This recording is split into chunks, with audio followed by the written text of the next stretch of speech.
Student, उम्मीद करता हूँ खैरियत से होंगे। हाजिर हूँ एमएफ इंग्लिश सेंटर से।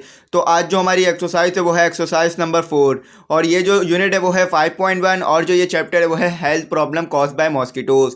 तो स्टूडेंट, एक्सरसाइज शुरू करने से पहले मैं आपको बताता चलूँ कि मैं एक्सरसाइज नंबर 1 से लेकर एक्सरसाइज नंबर 3 तक जो है वीडियो अपलोड कर चुका हूँ। तो अगर आपने वो नहीं देखी है तो ज़रूर देख लीजिएगा, और अगर आपने अभी तक चैप्टर नहीं पढ़ा है तो वो भी जो है आप ज़रूर पढ़ लीजिएगा। और स्टूडेंट, मैं आपको साथ ही साथ ये भी कहूँगा कि अगर आप हमारे चैनल पर नए हैं तो चैनल को जो है सब्सक्राइब ज़रूर कीजिएगा और बेल आइकॉन को भी ज़रूर प्रेस कीजिएगा, क्योंकि ये जो है वो आपकी तरफ से हमारे लिए एक रिवॉर्ड होता है। और अगर आप हमसे कांटेक्ट करना चाहें तो कांटेक्ट कर सकते हैं। व्हाट्सएप नंबर जो है वो स्क्रीन पर आ रहा होगा। तो चलिए इंस्ट्रक्शन पढ़ लेते हैं और अपनी एक्सरसाइज को शुरू करते हैं। स्टूडेंट, इंस्ट्रक्शन जो दी हुई है वो हमें ये दी हुई है कि work in pairs and see how many of these words you can use in your own sentences. The pair that will make the most correct sentences will be the winner. देखें स्टूडेंट, आप पीछे भी जैसे exercise कर चुके हैं कि vocabulary के जो वर्ड्स होते हैं सबसे पहले आप उन पे जो है वर्ड्स की जो होते हैं मीनिंग लिखते हैं, उसके बाद जो है आप उनके सेंटेंसेस बनाते हैं। तो यहाँ भी बिल्कुल ऐसे ही करना है कि ये जो ऊपर आपको वर्ड्स मुख्तलिफ नज़र आ रहे होंगे, पैरासाइट, ट्रांसमिटेड, तो इन सब के जो है आपने अपने लफ्ज़ों में सेंटेंसेस बनाने हैं। यानी इन वर्ड्स को जो है आपने अपने सेंटेंसेस में इस्तेमाल करना है। और जो है ये आप पेयर में करेंगे, यानी आपका जो दोस्त होगा या आपका जो पार्टनर होगा आपके साथ होगा, और जो क्लास में जो ग्रुप जो होगा क्लास में, यानी जो दो का ग्रुप बना हुआ होगा, जो सबसे ज़्यादा अच्छे सेंटेंसेस बनाएगा वो जो होगा वो विनर होगा। यानी अच्छे सेंटेंसेस इस तरह से बनेंगे कि ज़्यादा अच्छे वोकेबलरी के वर्ड्स इस्तेमाल करें, ज़्यादा अच्छी तरीके से बात को डिफ़ाइन करें और ज़्यादा अच्छे जो हैं लफ्ज़ों का इस्तेमाल करें, जो और उन जुमलों पर सेंटेंस बनाएं जो कि हाल हो, जो कि मौजूद हो और जो कि चैप्टर से रिलेट करते हो। तो स्टूडेंट, उम्मीद करता हूँ आप जो है वो इंस्ट्रक्शन समझ गए होंगे। काफ़ी इजी एक्सरसाइज है। तो चले मैं आपको जो है इसके सेंटेंस बना के दिखा देता हूँ। और स्टूडेंट, चैनल को सब्सक्राइब जो है वो ज़रूर कीजिएगा। तो चलें अपने जो है एक्सरसाइज को मुकम्मल शुरू करते हैं। स्टूडेंट, आपको जो पहला वर्ड नज़र आ रहा होगा वो आ रहा होगा पैरासाइट। तो इसके मैं आपको जो है मीनिंग बता चुका हूँ। पैरासाइट जो है उन जानवरों या उन प्लांट्स के लिए इस्तेमाल किया जाता है जो कि दूसरे प्लांट से यानी दूसरे पौधों से लेकर खाना खाते हो या उन पर रहते हो, या दूसरे जानवर जो हैं वो दूसरे जानवर पर रहते हो और खाना खाते हो। तो ऐसे मुख्तलिफ इक़साम अल्लाह ताला ने ऐसी मुख्तलिफ इक़साम पैदा की है जानवरों में भी और पौधों में भी, जो कि दूसरे प्लांट और जानवरों से खाना लेकर खाते हैं या उन पे जो है उनको खाना मिलता है। तो चले पढ़ लेते हैं। Mosquito is a parasite insect. देखिए स्टूडेंट, इसमें भी यही बात हो रही है कि मॉस्किटो भी एक पैरासाइट इंसेक्ट है, यानी वो आपके जिस्म पर आता है और आपके जिस्म से खून लेता है, जो कि उसके लिए खाने के तौर पे होता है, जो उसकी एक ग़िज़ा होती है। तो मॉस्किटो जो है वो कोई पेड़ पौधे नहीं खाता है, ना ही वो कोई गोश्त खाता है, बल्कि जो है आपका जो खून होता है वो पीता है और उससे जो है उसकी ज़िंदगी बनती है। तो स्टूडेंट, उम्मीद करता हूँ आपको समझ में आया होगा। अगर आपके खून में कोई बीमारी हो खुदा न खास्ता, तो वो दूसरे को भी लगती है मच्छर की वजह से, जैसा कि चिकनगुनिया, डेंगू, मलेरिया हम पढ़ चुके हैं। तो स्टूडेंट, उम्मीद करता हूँ आप ये समझ गए होंगे। अब अपना दूसरा वर्ड देख लेते हैं। स्टूडेंट, दूसरा वर्ड जो है हमारे पास वो है ट्रांसमिटेड, यानी मुंतकिल करना। एक चीज़ जगह से दूसरी जगह मुंतकिल करना, चाहे वो चीज़ हो, खून हो या कोई ऑर्गन हो। तो चले देख लेते हैं कि इसका क्या मायने हैं, तो इसके क्या सेंटेंस हैं। Dengue is also transmitted by organ और ब्लड डोनेशन। देखिए स्टूडेंट, जैसा कि मैंने आपको बताया था, डेंगू जो है वो ऑर्गन डोनेशन से भी फैलता है और ब्लड डोनेशन से भी फैलता है।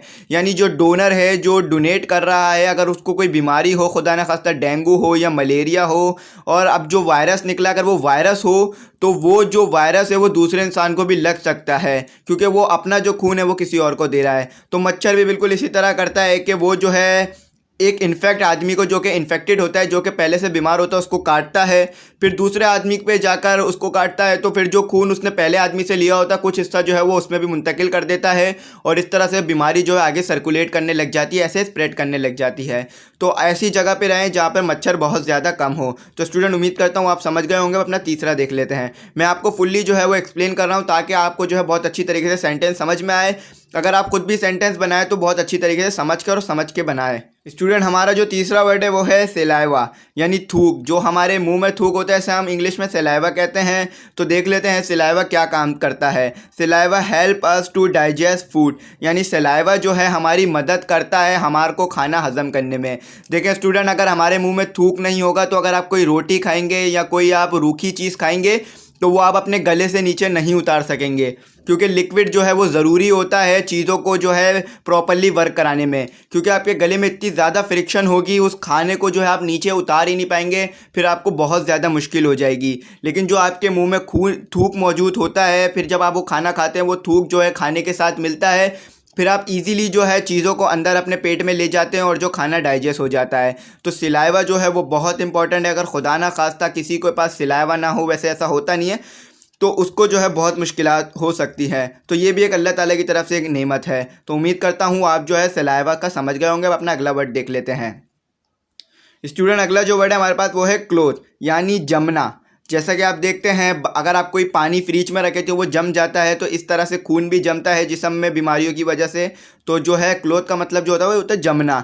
तो अब इसके सेंटेंस देख लेते हैं। Water is cloth in winter, यानी पानी जो है वो जम जाता है सर्दियों में। देखिए स्टूडेंट, सेंटेंस जो है वो काफ़ी ईजी बनाए गए हैं ताकि जो है आपको समझ में आ सकें।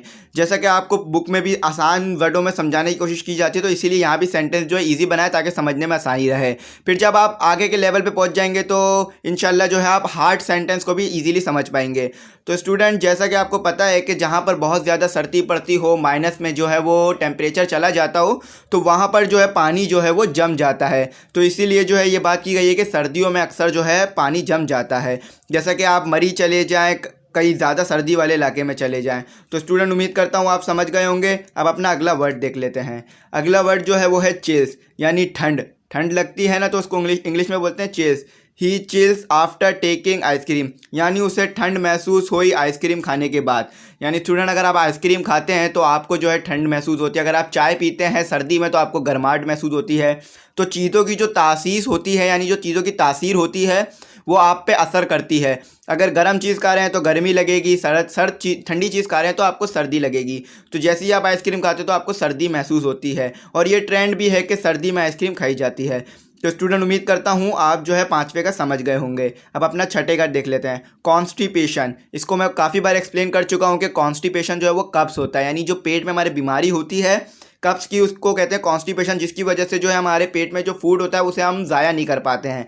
तो इसको जो है वो कब्ज़ की बीमारी कहते हैं। तो इसका पढ़ लेते हैं क्या सेंटेंस है। In constipation people feel too uncomfortable, यानी अगर खुदा ना खास्ता किसी को कब्ज़ की बीमारी है तो बहुत उसको अजीब सा महसूस होगा, उसको कुछ भी अच्छा नहीं लगेगा, और वो इस बीमारी की वजह से जो है बहुत ज़्यादा कटा रहेगा दुनिया से। क्योंकि जब वो उसके पेट में जो खाना होगा वो बाहर ही नहीं आएगा, वो ज़ाया ही नहीं होगा। जो ख़राब खाना होगा, जो वेस्ट फूड होगा, तो उसको क्या होगा, पेट में बहुत ज़्यादा दर्द रहेगा और बहुत ज़्यादा टेंशन होगी।